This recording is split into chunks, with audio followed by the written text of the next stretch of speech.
Assalamualaikum warahmatullahi wabarakatuh. Kembali lagi bersama saya Lulu Enu Fadila dan rekan saya Joy Indriani. Di sini saya akan membahas tentang integrasi critical thinking, communication, and creativity atau yang biasa disebut dengan 4C. Dalam kali ini saya akan membahas tentang materi PKN SD atau MI. Pertama saya akan menyebutkan terlebih dahulu 4C dalam abad 21. Yang pertama communication, yang kedua collaboration, yang ketiga creativity, yang keempat critical thinking. Sebelum kita membahas lebih dalam tentang 4C, mari kita perhatikan dulu pengertian dari 4C ini. 4C merupakan suatu masa dari masa ke masa atau waktu ke waktu yang secara signifikan atau intinya yang berhubungan dengan perubahan yang dapat berubah. Begitu pula dengan perubahan yang terjadi di sekeliling kita, contohnya kayak manusia, lingkungan, dan perkembangan teknologi. Teknologi ini membuat manusia harus bisa beradaptasi untuk bisa lebih relevan dengan zaman. Jika bicara tentang perubahan 4C dalam abad 21 ini, manusia sangat berpadu pada zaman. Pendidikan kuncinya, pendidikan yang berada pada prosesnya seperti pembelajaran, di mana manusia itu dibentuk mempunyai masa depan yang bagus, cerah, dan best. Inti dari pembelajaran pada pembelajaran abad 21 ini, teknologi komunikasi dan informasi itu berkembang pesat, mampu mempengaruhi segala elemen kehidupan, baik dari segi manusia, terus kehidupan lingkungan, maupun pendidikan. Jadi pada intinya pengaruh dari perubahan ini yang pesat itu sangat signifikan. Maka dari itu siswa diharapkan mampu beradaptasi dengan zaman sehingga kedepannya bisa berkompetisi dengan baik. Contohnya seperti sekarang ini dalam masa pandemi COVID, teknologi dalam berbagai media baik WhatsApp, BCR maupun apapun ditempuh sangat pesat. Sangat pesat sekali digunakan oleh siswa, mahasiswa, mahasiswi maupun dengan lainnya untuk menunjang proses belajar mengajar pembelajaran atau tujuan yang lainnya.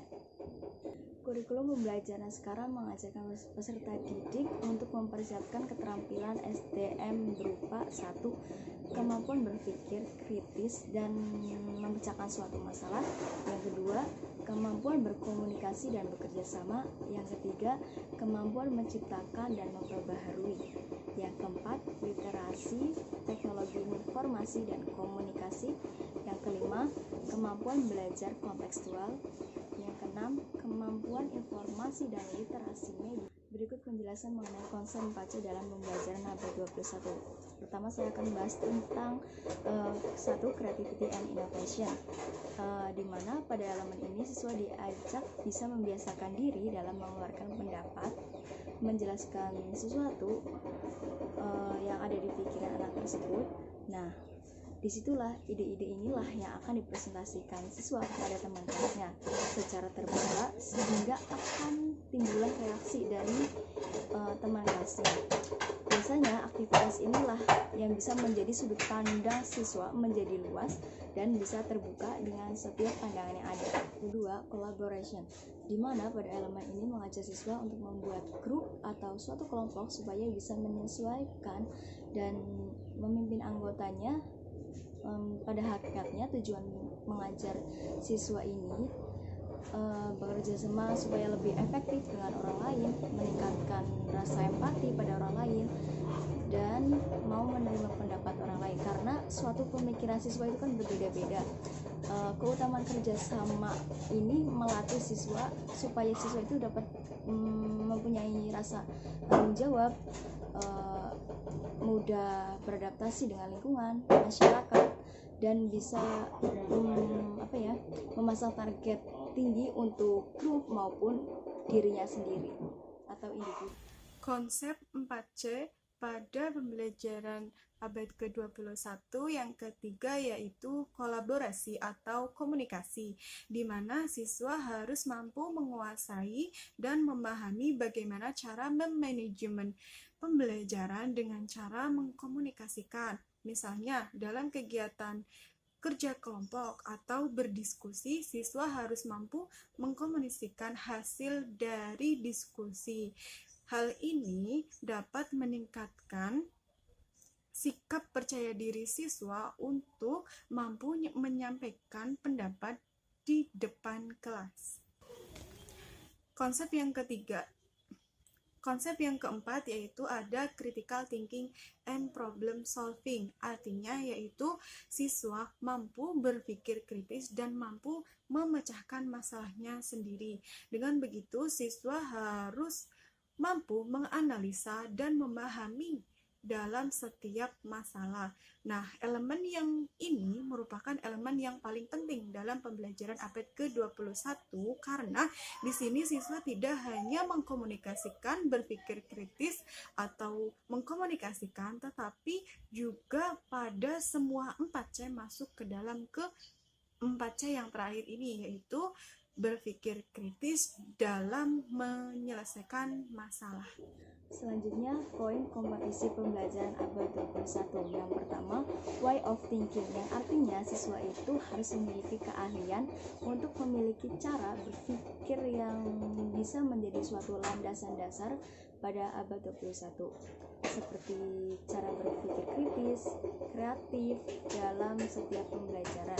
Yang kedua, skill of living in the world, yang artinya cara seseorang itu biar bisa hidup atau berada di abad 21 yang harus memiliki kemampuan yang cukup relevan. Seperti apa sih relevan itu? Yang pertama, mempunyai rasa tanggung jawab. Yang kedua, dapat bersosialisasi baik secara individu maupun kelompok atau bermasyarakat. Kompetensi selanjutnya yaitu ada way of working. Nah, di sini maksudnya yaitu cara kerja atau hal apa yang harus siswa kerjakan. Dengan mengetahui konsep 4C, maka siswa mampu bekerja sama, baik itu bekerja secara mandiri maupun kelompok. Nah, di sini yang dilihat adalah cara kerja siswanya dalam menyampaikan pendapat maupun untuk menyelesaikan masalah dalam persoalan pembelajaran di dalam kelas. Kompetensi yang terakhir yaitu tools of working. Maksudnya adalah agar siswa bisa memaksimalkan dalam bekerja baik itu secara mandiri maupun bekerja secara kelompok. Nah, mereka harus mampu mengorasikan segala bidang yang berhubungan dengan teknologi, informasi, dan komunikasi. Abad 21 bagi guru. Yang pertama, life of learn, yang artinya guru itu harus bisa mengembangkan suatu pemahaman dan pengetahuan anak, mulai dari membaca, melatih keterampilan, terus diskusi dengan guru, baik guru dalam kelas maupun guru yang lainnya. Jadi kuncinya ini dalam pembelajaran abad 21 life of learn ini memiliki rasa haus dalam suatu ilmu pengetahuan, yang mana guru ini mampu menciptakan wawasan yang baru sehingga metode atau materi yang disampaikan oleh guru itu bisa berdampingan dengan siswa dan zamannya. Yang kedua, menerapkan pendekatan diferensiasi, yang artinya mempunyai karakter atau pengimplementasiannya mulai pendekatan siswa secara belajar siswa, seperti mengaplikasikan siswa dari dalam kelas menggunakan suatu keahlian dan minat atau bakat yang digolongkan. Hal ini akan memudahkan guru mengenali kemampuan siswanya secara optimal.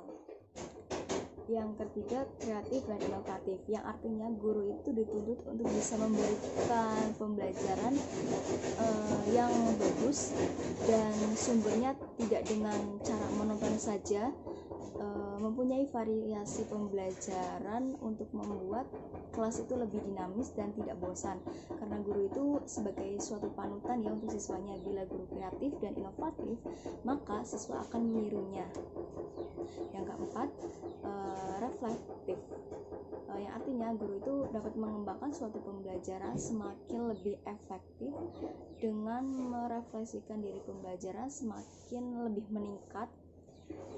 Hal ini itu untuk mengetahui cocok atau tidaknya untuk kebutuhan siswa dalam suatu pembelajaran, membuat pembelajaran itu lebih maksimal atau tidaknya.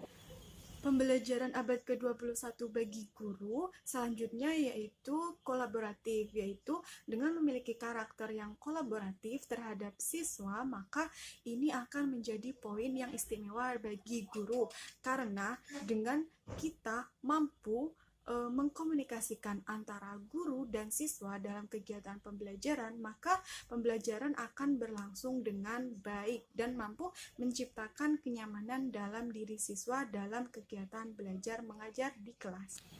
Pembelajaran abad selanjutnya bagi guru yaitu guru harus mampu mengoptimalkan teknologi, baik itu teknologi informasi maupun komunikasi. Dalam pembelajaran abad ke-21, di mana pendidikan dirancang untuk mampu menguasai teknologi. Nah, di sini guru harus mampu mengoptimalkan teknologi demi terselenggaranya pendidikan. Nah, pendidikan itu tidak hanya pada offline saja, tetapi juga bisa online. Seperti sekarang ini di masa pandemi. Nah, dalam pembelajaran sekarang ini kita menggunakan teknologi sebagai pendidikan kita, yaitu dengan online. Nah, maka dari itu guru harus mampu mengoptimalkan teknologi informasi dan komunikasi dengan baik. Keterampilan pembelajaran abad yang terakhir bagi guru yaitu guru harus mampu menetapkan student center, di mana dalam pembelajaran siswa harus lebih aktif, yaitu pembelajaran berpusat pada siswa. Jadi, guru hanya sebagai fasilitator yang bertugas untuk memantau kinerja siswa dalam proses pembelajaran. Nah, kenapa pembelajaran student center ini harus dilakukan? Karena dengan pembelajaran student center, siswa akan mampu menumbuhkan kreativitas dirinya dan juga siswa akan lebih meningkatkan percaya dirinya untuk mengembangkan keterampilannya. Kesimpulan pada pembelajaran abad ke-21 yaitu pembelajaran abad 21 dirancang untuk generasi abad ke-21, di mana pada masa ini teknologi berkembang dengan cara pesat. Nah, dalam konteks pembelajaran abad ke-21, keterampilan abad ke-21 itu diistilahkan dengan 4C. Hal ini merupakan kemampuan sesungguhnya yang ingin dicapai dalam kurikulum K13. Keterampilan 4C, guru dan siswa harus memenuhi kompetensi yang sudah ditetapkan dalam kurikulum agar tercapainya tujuan dengan baik. Nah, jadi pembelajaran ini harus dilakukan dengan baik, antara guru dan siswa harus menjalankan keduanya agar tercapainya tujuan dalam kurikulum K13.